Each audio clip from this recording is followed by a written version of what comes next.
మరి పాపంతో చచ్చిపోయి నలిగిపోయి నరకానికి పోతున్న మనము చచ్చిపోతున్నామని చెప్పి ఎవరు వచ్చినారు భూమి మీదకి? ఇంతమంది దేవుళ్ళు ఎవరు వచ్చినారు? యేసు ప్రభు. ఎందుకు? ఆయన మన తండ్రి కాబట్టి, మనం పుట్టించినాడు, ఆయన రూపంలో సృష్టించుకున్నాడు కాబట్టి ఆయననే వచ్చాడు. అందుకే ఆయననే మన శరీరానికి ఒక తండ్రి, మన ఆత్మకు ఒక దేవుడు, మనం కన్నా ఆ తండ్రి. ఆయన ఒప్పుకున్నాడు సిలువలో అంతా. ఏ ప్రభావం, నేను ఏ పాటి వారం నైనా మీరు మా కొరకు సిలువలో ఎందుకు మరణించినట్టు అని అంటే అది కన్న ప్రేమ. అది మనం నశించుకోవడం దేవుడికి ఇష్టం లేదు, మనం నరకంలో పడిపోవడం దేవుడికి ఇష్టం లేదు. అందుకొరకు భూమిదికి రావడము, ఆ మహిమలోకాన్ని విడిచిపెట్టి మానవునికి భూమిదికి రావడము, మరి మనతో మరి భూమి మీద అందరిలాగానే ఆయన ఉంటూ పాపము, భారం, శిక్ష అన్ని తన మీద భరించబడి. ఒక మాట గుర్తుపెట్టుకోండి. ఒకటేమో మన కొరకు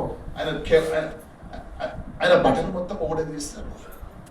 ఎందుకో ఆ సిగ్గు, ఎందుకు ఆయన భరించినట్టు దేవదేవుడు అయి ఉన్నాడంటే మన సిగ్గు ఆయన భరించినాడు. మనం సిగ్గుపడవలసిన అవసరం లేదు. ఎప్పుడైతే తప్పు చేసిన తర్వాత వెంటనే రక్తంలో మనం కడగబడిన ప్రభునాన్ని క్షమించనగానే వెంటనే తల ఎత్తుకొని మనం ఉండగలుగుతాం. చూడు, ఎందుకు అని అంటే ఆ సిగ్గు అనేది యేసు ప్రభు భరించాడు. మనం సిగ్గుపడవలసిన అవసరం లేదు.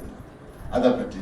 ఇంకా ఎందుకు చేతులకు అంత రక్తం, ఎందుకు అంత గాయాలు, ఎందుకు శరీరం అంతా భూమి దున్నినట్టు అయిపోయింది అంటే భూమి దున్నితే ఎలా అయితే శరీరం అంతా అయిందంటే ఎందుకు అంత బాధ అంటే మన రోగాలు ఆయన మీద మోపబడింది. మన శాపం అటువంటిది, అంత ఘోరమైనది మన శాపం.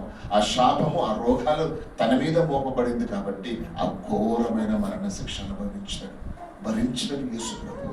నా కొరకు భరించాడు, మన కొరకు భరించాడు, మన పిల్లల కొరకు, మన పిల్లల ముందు పుట్టే తరం అంతటి కొరకు యేసు ప్రభు ఒకసారి సిలువలో రక్తం చిందించి ఆ బాధను అనుభవించాడంట. అందుకే మీరు ఆలోచించండి, దేవుని వాక్యం అన్నమాట, యేసు ప్రభువు పాపములను క్షమించే దేవుడు, ఆయన రోగములను బాగు చేసే దేవుడు అని అంటారు.